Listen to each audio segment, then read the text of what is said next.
Hi, this is Randy Finney with Right Side of the Chart, and this is a early session, actually pre-market session update for Friday, June 3rd, 2022.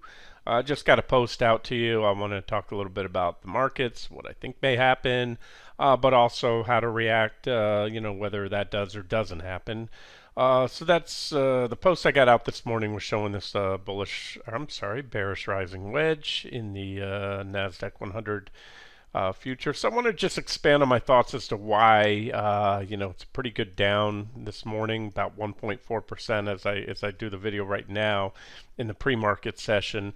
I did mention yesterday in the comment section. I always encourage you to come into the site and read the comments from time to time, because that's where I can add additional notes and tidbits, things that I'm seeing that don't really warrant a front page post. But so I did mention last night, shortly after the market closed, that I closed out all my NQ, went on to short it later that night, but yesterday evening, and also closed out a lot of the QLD and TQQQ and swing accounts. Remember, active trading account, when I talk about my trading account, that's in, out, and that had a lot to do, but not everything, with Amazon hitting resistance. That was under, actually, as a reply to that swing trade ideas post. But as I showed you yesterday, I got a post off to you right after the market closed where Amazon had hit T2.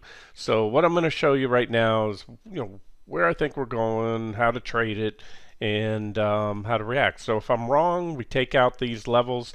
As I mentioned this morning, you have both uptrend line support.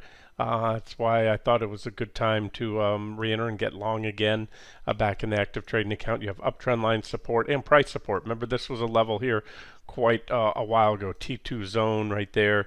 I'm sorry, T3 zone, this zone right there, and it was the bottom of that zone. I know we just hit, which I'll get to in a second on NQ, we also hit that key 38.2 fib, which was part of the T3 zone. Here, let me show it to you on NQ. NQ's gotten to be a busy chart, looks like a Christmas tree, but these are levels.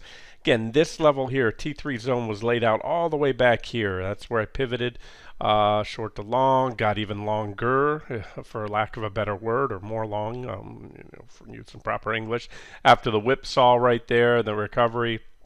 And then that was my all-in moment right there, as I mentioned, where I was calling for an explosive rally when 12.085 was taken out, and it got taken out. So that was it. That was the big juice right there. And then what happens is, then I start to, you have a big run. You're going to get corrections. The easy money's been made. That's kind of what I mentioned. Also, somebody talked about the Amazon trade. There was a comment under there, and so that's where I booked profits. I mentioned on Amazon and closing out a lot of TQQ and QLD in my multiple accounts, swing accounts, family accounts, things like that aren't my active trading account, because the easy money's been made after you have a big run up like that. Now, I do think we're going higher, so this is why I'm doing the video, and if we don't, then so be it. So that's where I'm going to show you levels to watch. So I showed you QQQ at uptrend line support, but I have a different uptrend line right here on NQ, the NASDAQ 100 futures.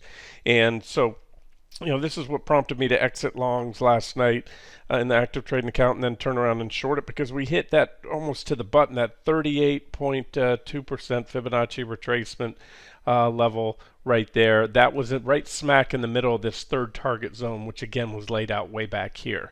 And so when we first hit it, I posted we hit the very bottom of the zone, but we fell shy of the 38.2 fib, the Fibonacci retracement. This time we hit it, we made a marginal new high, which was a divergent high. So let me just say this is why I'm doing the video. There's a lot that goes into this.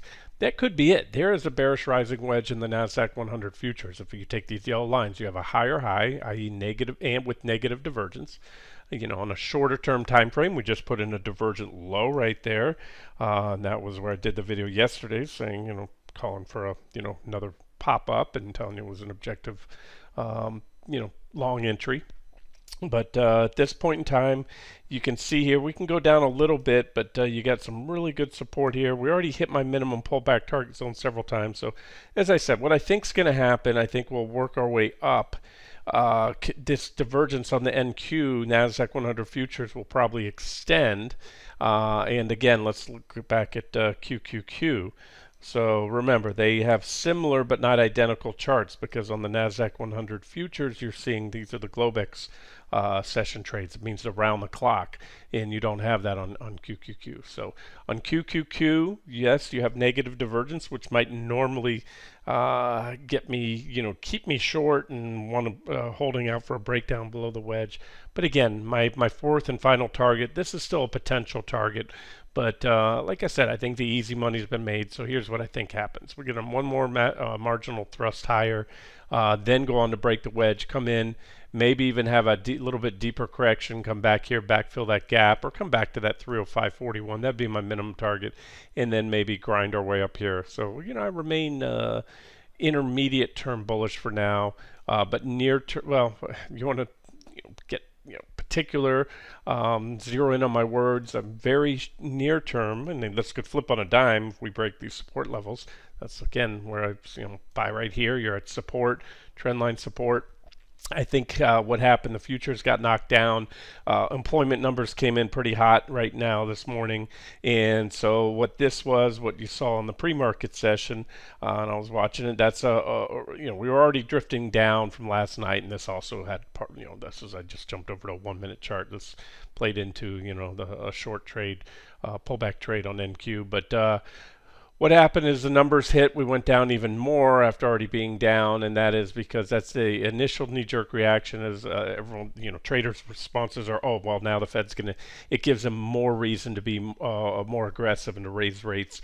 In other words, that initial interpretation is they have to be more hawkish. Well, I think what'll happen when the market opens, I think institutions will start to say, you know what, hey, yeah, all right, the Fed's gonna, that doesn't help them pivot to more of a dovish stance. It certainly keeps them hawkish with the economy strong.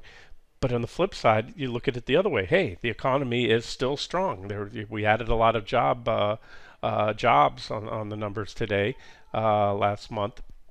And so that shows so far the economy has been very resilient. And that's why I think what I'm trying to tell you, if it sounds like rambling, I try to put my head in my mind in the minds of institutional investors and retail traders. And I think that's what they'll do. I think they'll gobble this up thinking with the assumption that although the knee-jerk reaction was that's going to be bearish for the markets, even though it's bullish fundamental news, if that makes any sense, only because that, again, keeps the Fed on a more hawkish view, meaning rates going up. However, again, it'll probably be once everything's parsed and people have time to think about it, they're going to say, hey, wow, it's bullish. Economy keeps adding jobs and shrugging off these rising rates, and that's where I think you'll get the last rest. So that's me just kind of meshing technicals and fundamentals. And look, at the end of the day, I could be completely wrong. They can step in and sell it, and that's it. So it's easy to me from a technical perspective. Buy pullbacks to support, sell rallies into resistance, which just was last night, especially on things like Amazon. As I showed you, we hit the final target. We had a lot of things run into resistance recently. There's Amazon, hit my T2. Let's go back to QQQ and just show you some of the things running in here to resistance lately. Apple, this is a 60-minute chart of Apple. Everything, as I said, over the last couple weeks has been nothing but out and out bullish to me. Divergent lows, positive divergence, breakouts above clear downtrend lines, bullish falling wedge patterns. But, we ran up and we've hit a lot of my targets. So, however, not my final targets. See these downtrend lines? This is where I think we're going, guys. This is why I have, and this is why I do these kind of long-winded videos to let you, right or wrong, how I'm thinking and analyzing the market. So, whether we pull back or not or break out of here, I think we come up, hit that trend line. It's not just Apple. You want to go to the futures as well. And so here's RTY. I just jumped over to the small cap futures. This is a 60-minute chart. Let me go down. Let me jump over one more month out, go to a 3-month, so you can see my trend line. This is a significant trend line right here. Right? It's got some clean reactions up here, and I think it's likely to be hit. And you can see, unlike the NASDAQ 100, the NASDAQ 100, although that is, to me, the king of all indexes, it's the most important. Everybody's focused on the FANGs and tech. However, it's not the only index. So both on the S&P 500 and the small caps here, you do not yet have a divergent high, nor have you hit my these targets that I think are going to be hit. This is a nice target for RTY.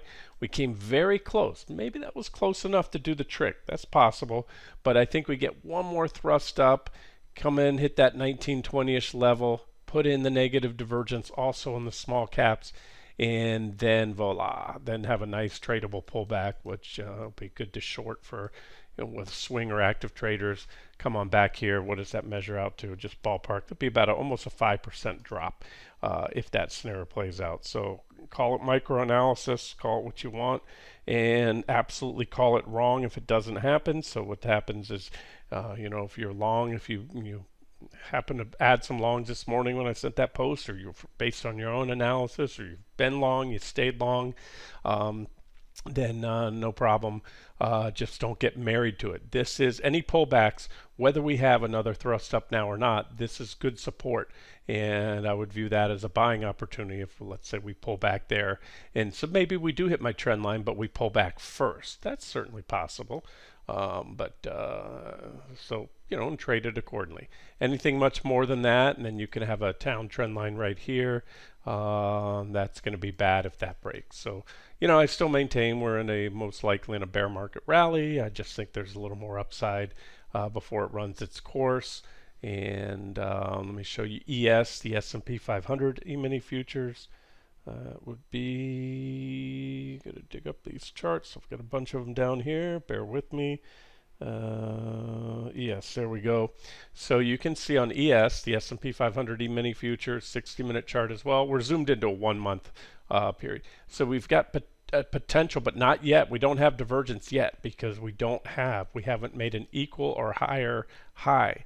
So I think if we can get that, I know if we can get it soon, we're going to have negative divergence because these indicators are lagging. So they're going to go up like this, one more thrust up, equal or marginal new high will give us negative divergence. So those are the things that I look for on a 60-minute time frame during a trend. And look, we can come all the way up here. There's a trend line right there with three nice, clean, distinct reactions on the S&P 500 futures.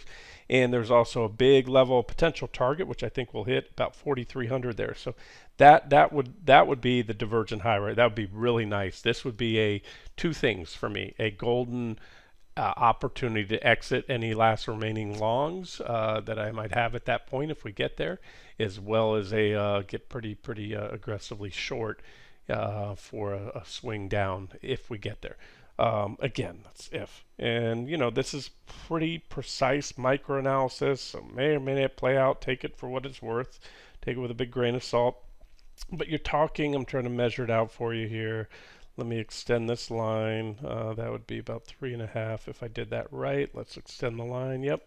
4261, 4,300 is the price resistance. Really nice price resistance if we can get that far, but that's going to entail a pop above the trend line if we get there. So kind of let's call that a max bounce target zone right now at this point in time. And what do you want to watch for on the downside? I think this is pretty good support here, about little under 4,100 on ES, the S&P 500 futures. Okay, let's look at the ETFs for you, and then I can wrap this up. I have one more trade idea to show you. I'll kind of throw it in here. Took a long in cocoa yesterday and meant to include that in the darn trade idea video and forgot about it, but it still hasn't even broken out. I bought it. Let me get to that in a second. I'm rambling here. All right. SPY 60-minute chart, and we do have the divergence right there on SPY. So remember, we did not on ES. That's odd. Let me look at that again. Yeah, go back to ES. Yeah, this most recent high was below that previous high in ES, and that's what happened. Remember, Globex, you're going to have a different chart.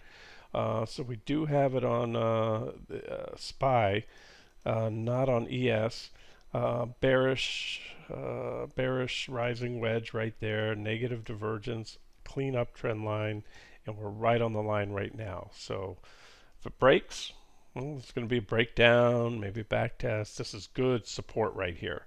407.28. So you can maybe buy that, get that one last thrust up there. That's certainly a possibility. And then on IWM, remember these are the ETFs. This tracks Russell 2000 here. I don't really have a clean up trend line, but I can draw one here. This is our trend line off the lows. Comes a little lower right there. And we do have negative divergence. So that's it. So on not all the futures, but on all the index ETFs or the indexes themselves, really, that would be, if you put the RTY, the small cap index, you're going to see that as well.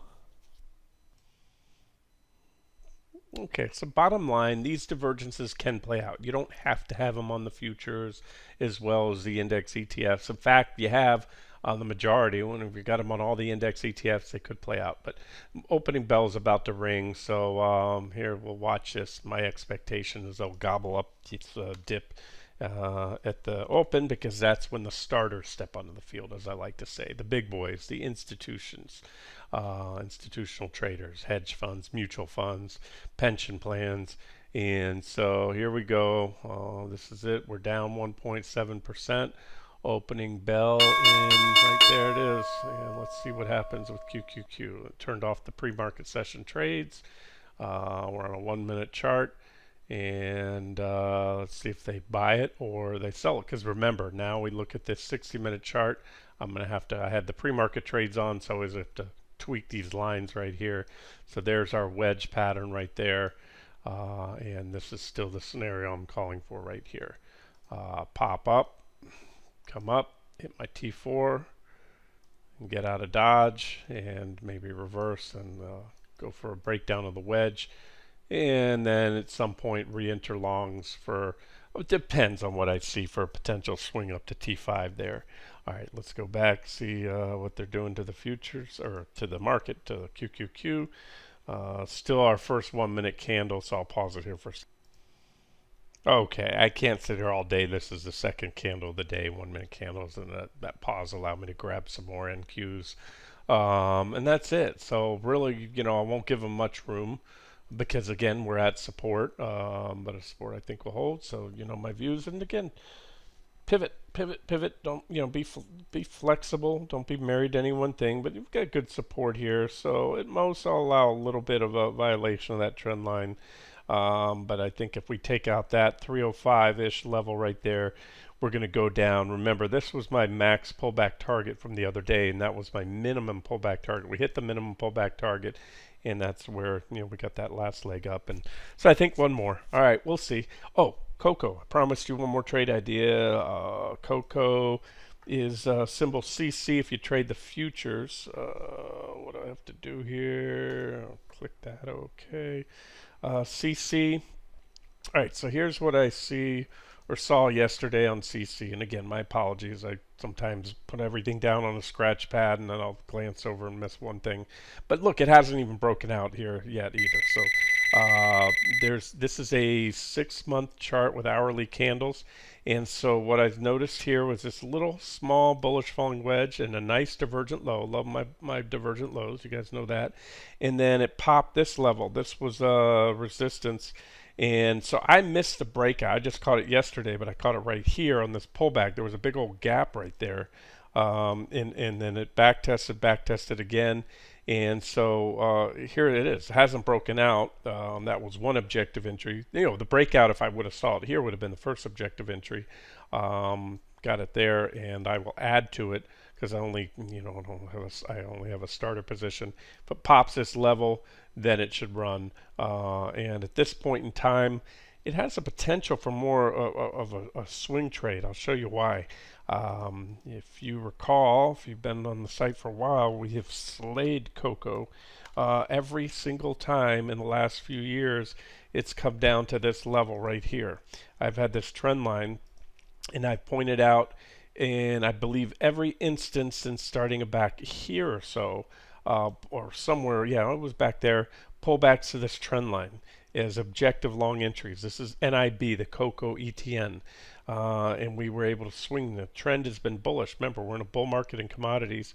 Last time we hit it there, I believe I mentioned it there as well. Even right there, I was coming close enough. And again, sometimes you'll see things on the futures, bullish, divergences and breakouts and things like that, or pullbacks to support that'll give you that objective entry. Here we violated it briefly, but we recovered it, and so for all intents and purposes, that's a successful defensive line, or even better, a bear trap. A little false breakdown, and then you have that little trend line. That's that trend line on the 60-minute chart. So bottom line is you're buying.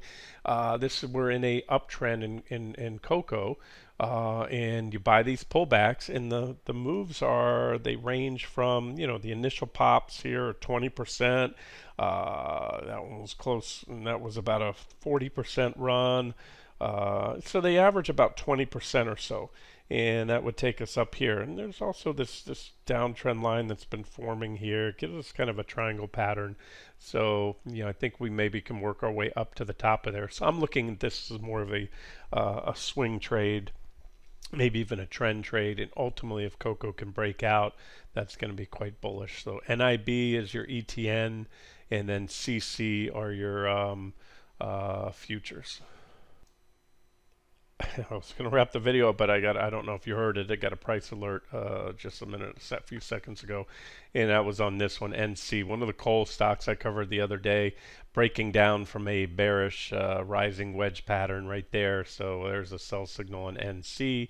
My minimum target is, or first and minimum target, 51.23. That'd give you about 11% or so drop. 44.80-ish, and then my final target there at this point in time, 39.75, with a potential, actually I should say, final potential target would be this uptrend line here, and that'd be a heck of a trade if you can swing it down. You're talking about 45% or so. All right, so I'm going to wrap it up here, get the video out to you guys. This has been Randy Finney with Right Side of the Chart. Have a great day.